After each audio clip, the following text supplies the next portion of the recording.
Hola, ¿cómo están? Su vasta trayectoria académica, diplomática, política, en el ámbito de la cultura, de la escritura, hacen de nuestro invitado un personaje más que indicado para conversar de uno de los referentes artísticos y culturales indispensables de nuestro continente. Hablamos del gran país México, el que han vivido y escrito tantos de nuestras letras a través de tantas décadas. En un minuto conversamos con el embajador de México, Otto Granados.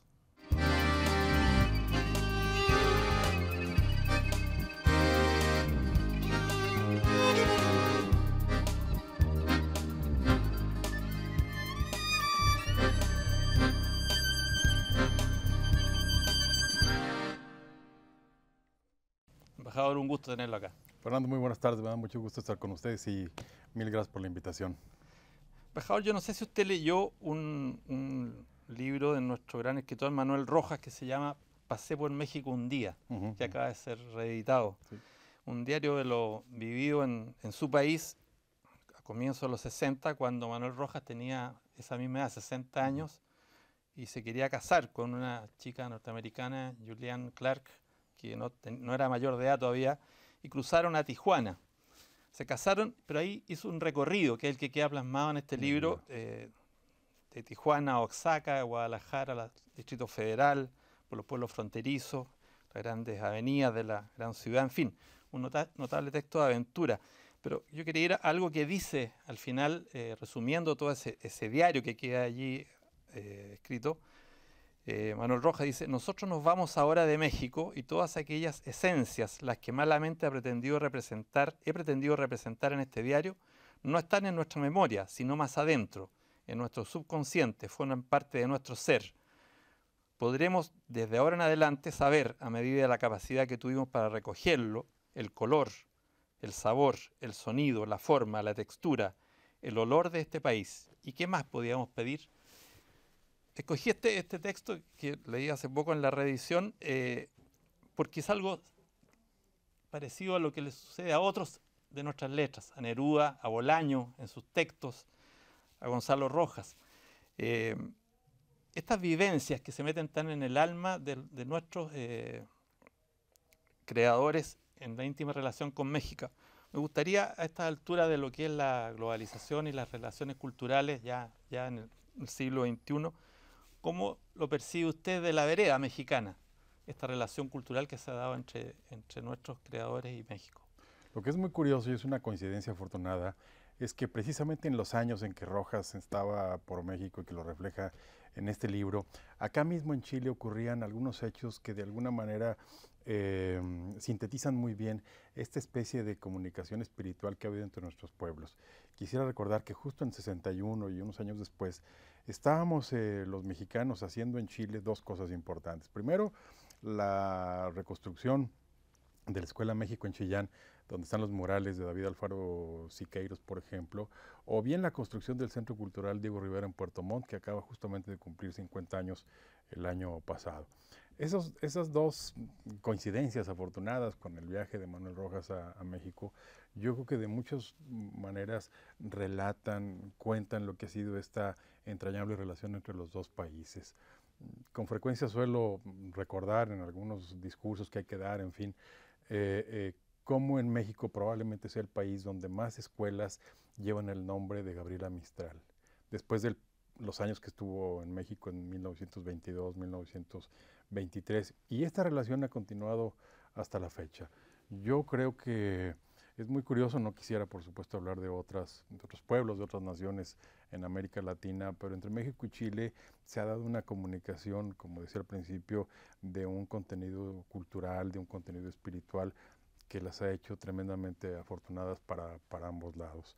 Así como mencionamos los casos de Gonzalo Rojas, de Bolaño, etcétera, en el caso mexicano, bueno, para muchos de los escritores mexicanos, quizás con la excepción muy curiosa de Octavio Paz, Chile también ha sido una patria entrañable. El primer cuento que escribió teniendo 12 o 13 años, Carlos Fuentes, lo hizo estudiando en Chile, donde había venido él como hijo de diplomático a Santiago por unos años. Ahora mismo la escuela, una de las escuelas donde estuvo, me parece que es el Grange o algo así, va a ser una biblioteca que va a llevar el nombre de Carlos Fuentes. En fin, hay como muchos elementos de esta historia en común, de esta historia compartida, que es al mismo tiempo muy gratificante. Ahora, nosotros hemos tenido acá la suerte, porque efectivamente México es un referente artístico, cultural hacia el mundo. Hace poco, bueno, una gran noticia fue el Oscar ganado por Alejandro González Iñárritu por la película Birdman. Están las películas de Guillermo del Toro. La música mexicana es muy universal. Nosotros acá, de este pequeño rincón, que ya vamos a cumplir 2 décadas, hemos tenido una decena de grandes exponentes mexicanos: Carlos Monsiváis, Sergio Pitol, Poniatowska, Héctor Aguilar Camín, Volpi, Elizalde, Gonzalo Celorio, en fin, Paco Taibo, que dicen que, o sea, que nació en España, pero dicen que es más mexicano que el mezcal. Que el mole. Que el mole. Y José Emilio Pacheco, respecto del que yo he leído algunos textos muy interesantes suyos.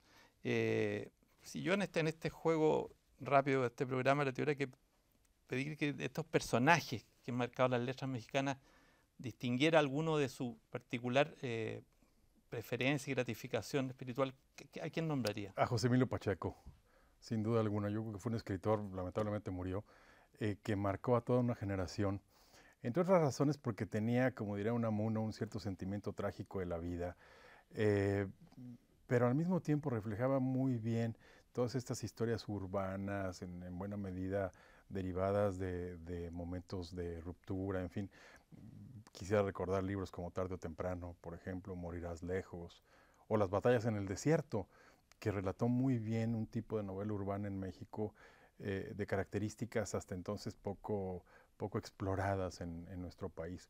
Fuentes y otros, Rulfo, etcétera, habían sido como más escritores más representativos de ciertos de los grandes dilemas mexicanos, psicológicos, antropológicos, históricos incluso, pero José Emilio los vio desde una perspectiva, digamos, amorosa, mucho más sentimental, y quizá por ello a mí, por lo menos de los que acaba de mencionar, es probablemente el que más me llegó, digamos, en cierto momento. Aguilar Camín me gusta mucho, sin duda.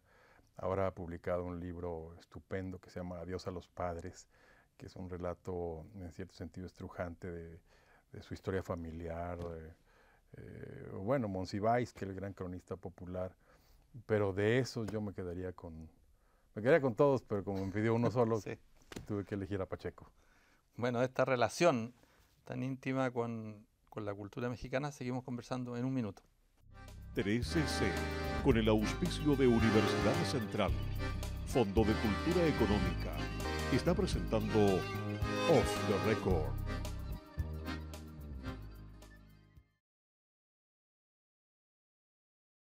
Embajador, es casi obvio hablar de la vigencia y buena salud de la literatura mexicana y de otras manifestaciones artísticas.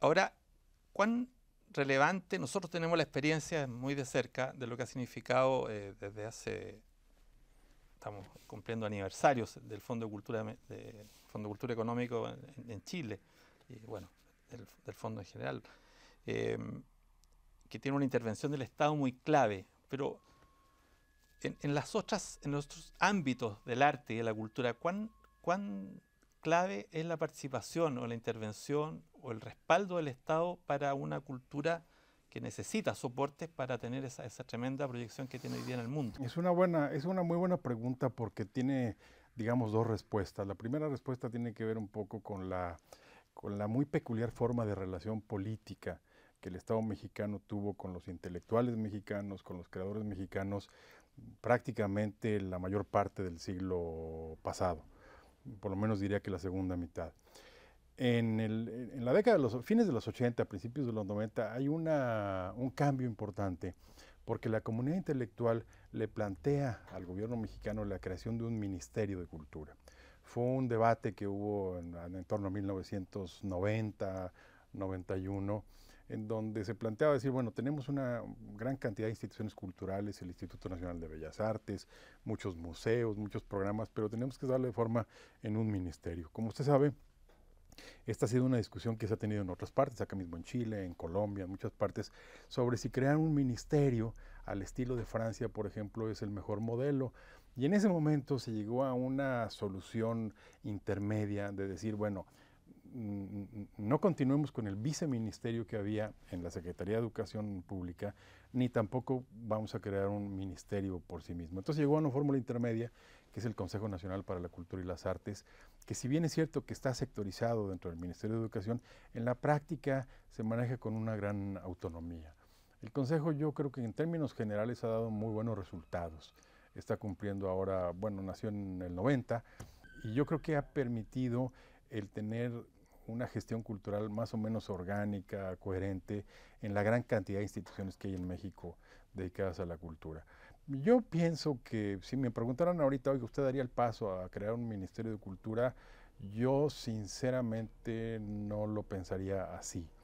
Tal vez podría elevarse la presidencia del Consejo a un rango ministerial, pero lo dejaría, digamos, como ha funcionado en este momento, sobre todo porque le permite, dado que es un organismo descentralizado, mucha mayor flexibilidad administrativa y presupuestal, y eso todos sabemos en América Latina siempre es un tema importante, ver cómo funcionar más eficientemente sin tener que pagar la carga de la burocracia tradicional de un ministerio en el sentido tradicional.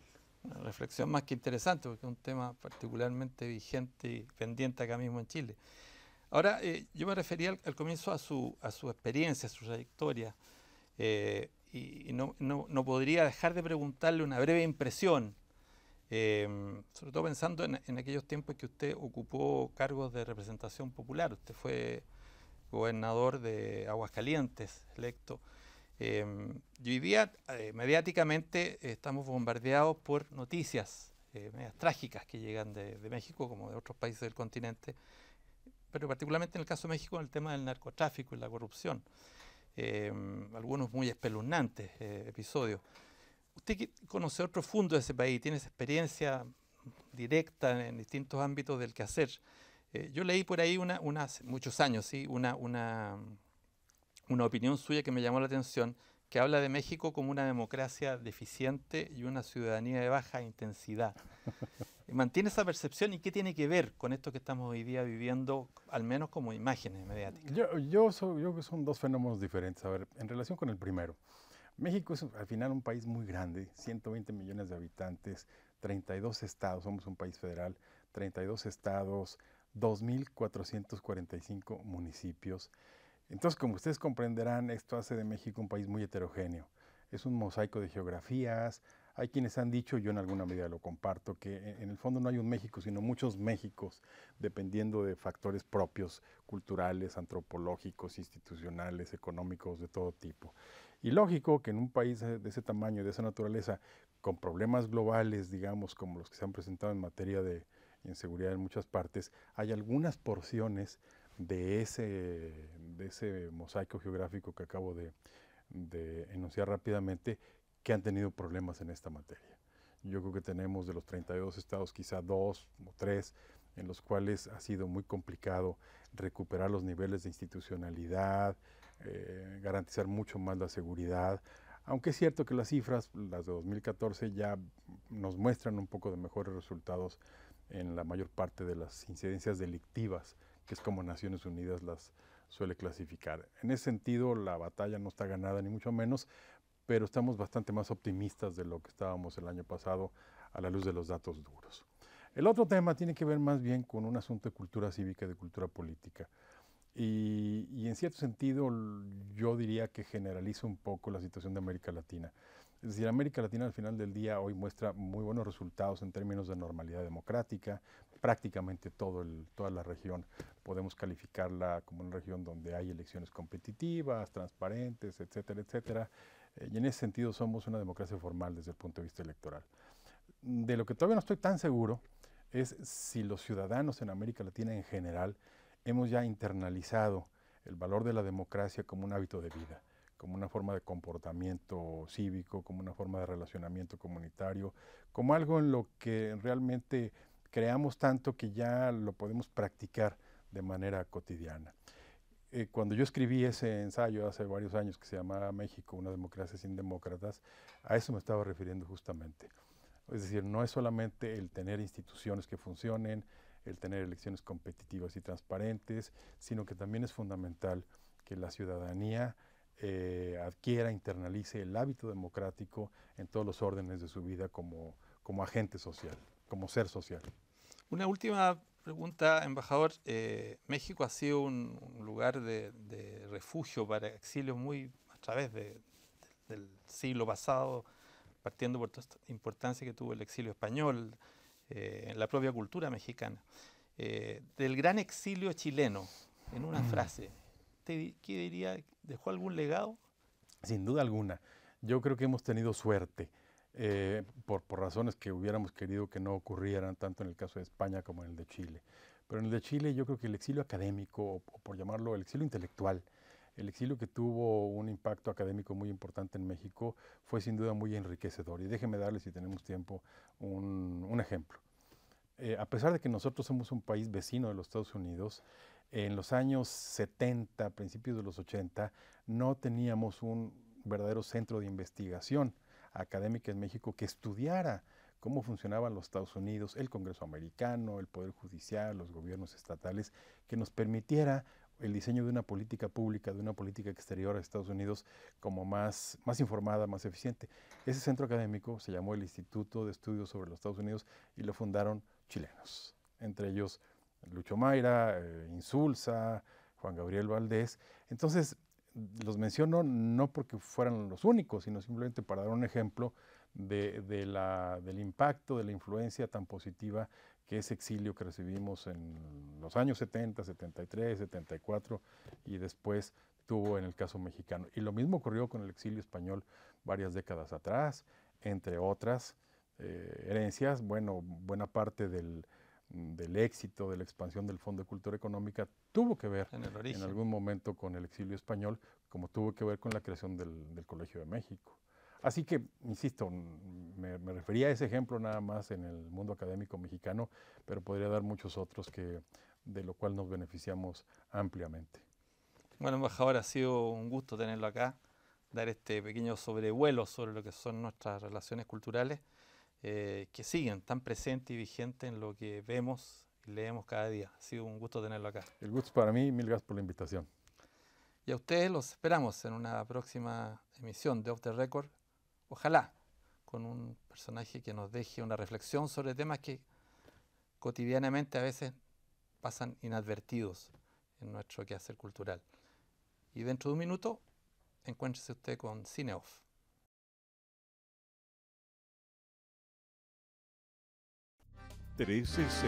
con el auspicio de Universidad Central, Fondo de Cultura Económica, está presentando Off the Record.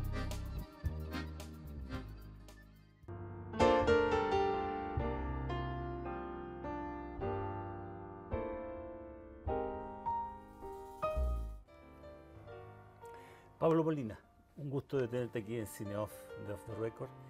Oye, mira, vamos a hablar rápido sobre este trabajo que haces en codirección con Roberto Matthews, El Eterno Retorno, que es sobre el tremendo y lamentable incendio del 2014 en Valparaíso, que lamentablemente se vuelve a repetir.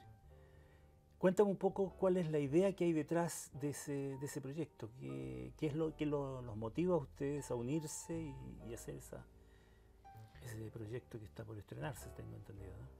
Sí, o sea, por ahora estamos haciendo la campaña como crowdfunding y luego vamos a tratar de estrenar arriba en los cerros para que la gente lo vea también. Pero todo esto nació porque Matthew en un momento decidió subir a los cerros a grabar y me avisó y yo lo acompañé. Luego de eso empezamos a ver que para que esto no fuera solamente como un documental, reportaje de lo que pasó ahí, efectistas o cosas claro, así, ¿no?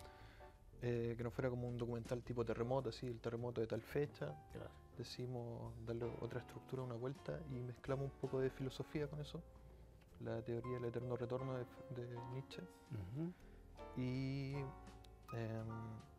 con ello mezclamos también un poco lo que es la historia en sí de Valparaíso. Valparaíso siempre se ha quemado, es un campo fértil para que se queme.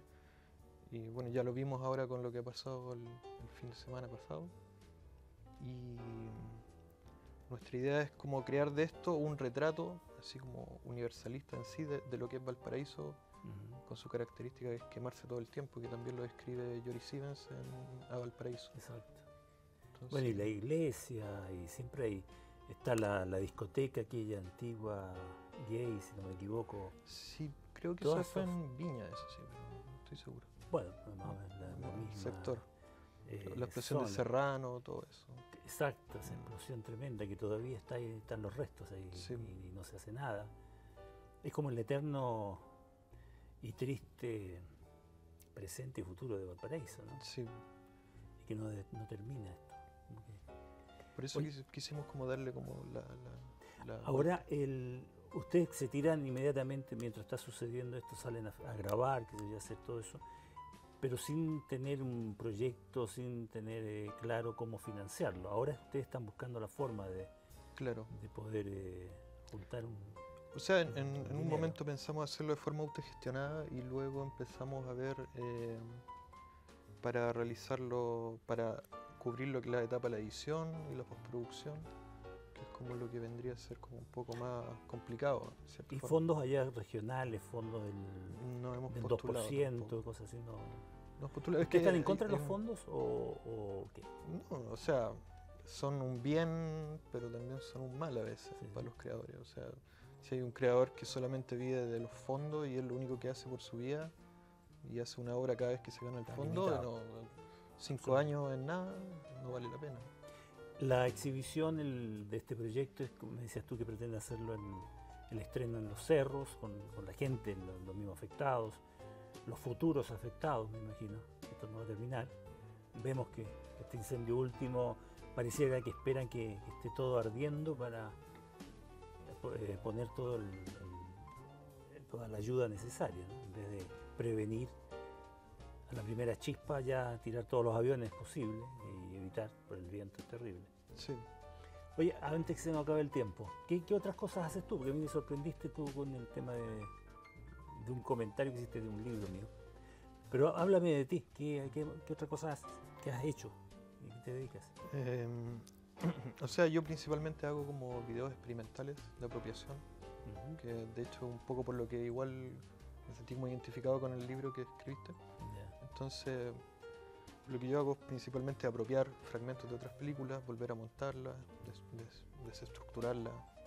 Y es un poco eso y algo de videoarte, así. Una cosa ¿Y esa así. idea, ese estilo, de dónde nace, de dónde sale? ¿Tú estudiaste cine? Yo estudié en alguna parte? audiovisual, Audiovisual, sí, ya. En Valparaíso. claro, en Valparaíso. Y luego empecé a formarme a mí mismo prácticamente, o sea, leía revistas, veía otras películas, cosas que estaban dando en festivales. en ¿Hay otros circuito lados. de ese cine en Valparaíso? Acá en Valparaíso ahora hay un festival que está surgiendo en realidad. Que es el que vamos a hablar en otro capítulo. Ujú. Pero Pero en sí es como súper escaso el circuito de distribución de películas experimentales acá en Chile. ¿y ustedes qué hacen? Por ejemplo, ¿se juntan en algún café, se reúnen? ¿Existe ambiente entre gente que piensa el cine como ustedes o es muy aislado esto, muy solitario? Es un poco aislado en realidad, Ya. pero, o sea, por lo general estamos en contacto con otros realizadores igual. Pero acá en Santiago al final es donde están la mayoría de los realizadores y acá es donde ellos tienen más pautas para lugares donde juntarse. Ya, pero hoy día se puede uno juntar hasta en un café, por Sí, data o por y- Skype. o por Skype. Mm. ¿Qué proyecto tienes así a corto plazo? A corto plazo tengo un videodiario que quería hacer que se llama Cosas que hacen latir deprisa el corazón. Está en una cita que se menciona en una película de Chris Marker Ya. de una lista de cosas que escribió una cortesana japonesa Ya. como el siglo IX. Ujú. Y son una serie de cosas como bellas, así un poco estilo Jonas Mekas, como vivencias, pero rescatadas y de una forma como bella. así. ¿Y tú te lo planteas trabajando con material ya hecho, ya existente? En parte, eso en Ya. parte. Ahí no- Sumándole material tuyo. Claro. Ahí no he decidido cómo ir tanto al mundo de la apropiación de nuevo, pero como ocupando un poco de los dos mundos. ¿Tú haces cámara en tus trabajos? Sí, por lo general sí. Ya, es como es la pluma tuya, ¿no? Mm, Eso te facilita, sí. te da una libertad mayor. Aunque prefiero la edición igual. Ya. Con la edición uno siempre puede darle más vuelta a las cosas. ¿Y te dedicas mucho a eso, a la edición? Sí, por lo general sí.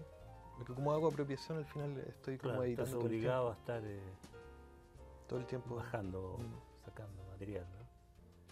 Ya, entonces, volviendo a cerrar esta conversación, el eterno retorno. ¿Cuándo crees tú que más o menos la podrán tener y podremos verla? Yo creo que cerca de mayo podríamos llegar a tenerla lista, Ujú.